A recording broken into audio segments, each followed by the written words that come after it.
Assalamualaikum warahmatullahi wabarakatuh. Perkenalkan, nama saya Nola Santika. Saya mahasiswa Universitas Negeri Padang, jurusan Ilmu Administrasi Negara. Di sini saya akan menjelaskan mengenai peranan kebijakan dalam negara demokrasi. Sebelumnya kita harus mengetahui apa itu kebijakan.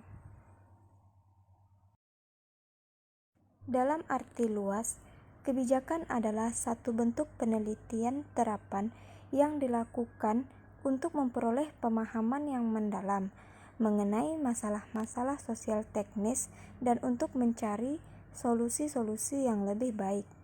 Karena berusaha menggunakan ilmu modern dan teknologi modern dalam menyelesaikan masalah-masalah masyarakat. Kebijakan publik merupakan kebijakan pemerintah yang mampu mempengaruhi setiap orang di suatu negara atau kebijakan secara umum. Kemudian kita juga harus mengetahui apa itu negara demokrasi. Negara demokrasi adalah bentuk pemerintahan di mana semua warga negaranya memiliki hak setara dalam pengambilan keputusan yang dapat mengubah hidup mereka. Negara demokrasi mengizinkan warga negaranya berpartisipasi baik secara langsung atau melalui perwakilan dalam perumusan kebijakan, pengembangan, dan pembuatan hukum. Isu mengenai demokrasi akan selalu berhubungan dengan hak asasi manusia. Perjuangan menegakkan demokrasi merupakan upaya umat manusia dalam rangka menjamin dan melindungi hak asasinya. Karena demokrasi merupakan salah satu sistem politik yang memberi penghargaan atas hak dasar manusia. Demokrasi bukanlah hanya sebatas hak sipil dan politik rakyat, namun dalam perkembangannya, demokrasi juga terkait erat dengan sejauh mana terjaminnya hak-hak ekonomi dan sosial budaya dari rakyatnya. Kebijakan adalah tindakan atau kegiatan yang sengaja dilakukan atau tidak dilakukan oleh seseorang, suatu kelompok, atau pemerintah, yang di dalamnya terdapat unsur keputusan berupa upaya pemilihan di antara berbagai alternatif yang ada guna mencapai maksud dan tujuan tertentu. Secara singkat, tahap-tahap kebijakan yaitu penyusunan kebijakan, formulasi kebijakan, adopsi kebijakan, implementasi kebijakan, dan evaluasi kebijakan. Kebijakan publik sangat penting dalam suatu negara demokratis.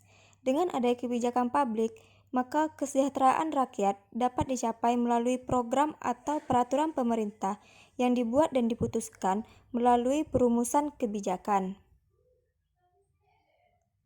Kebijakan yang seperti apa? Yaitu kebijakan yang benar-benar berorientasi pada kepentingan rakyat banyak. Kebijakan yang tidak memihak pada kepentingan kelompok tertentu. Sama halnya dengan negara demokrasi, kebijakan yang diputuskan secara bersama-sama dengan musyawarah melalui aktor kebijakan di mana di dalamnya terdapat aspirasi masyarakat. Maka dengan demikian akan menciptakan suatu kebijakan yang efektif sesuai dengan permasalahan yang terjadi di dalam masyarakat. Partisipasi masyarakat dalam negara demokrasi sangat dibutuhkan untuk menciptakan kebijakan yang efektif. Keluhan-keluhan yang ada di dalam masyarakat mengenai persoalan yang muncul dalam masyarakat dapat disampaikan kepada para aktor kebijakan yang memiliki andil dalam perumusan kebijakan. Kebijakan yang dihasilkan dari proses yang bersih mampu mengatasi persoalan yang sedang terjadi. Dengan begitu, peranan kebijakan dalam negara demokrasi adalah untuk mensejahterakan kehidupan masyarakat. Selain itu, kebijakan publik yang baik juga mampu menjadi pilar pembangunan nasional, meningkatkan kesejahteraan rakyat melalui peningkatan ekonomi, budaya, sosial, dan politik. Kebijakan publik yang baik harus memiliki tujuan dalam menyelesaikan persoalan yang sedang terjadi secara tuntas, bukan malah menimbulkan permasalahan yang baru. Itulah penjelasan dari saya mengenai peranan kebijakan dalam negara demokrasi. Lebih dan kurangnya saya mohon maaf. Assalamualaikum warahmatullahi wabarakatuh.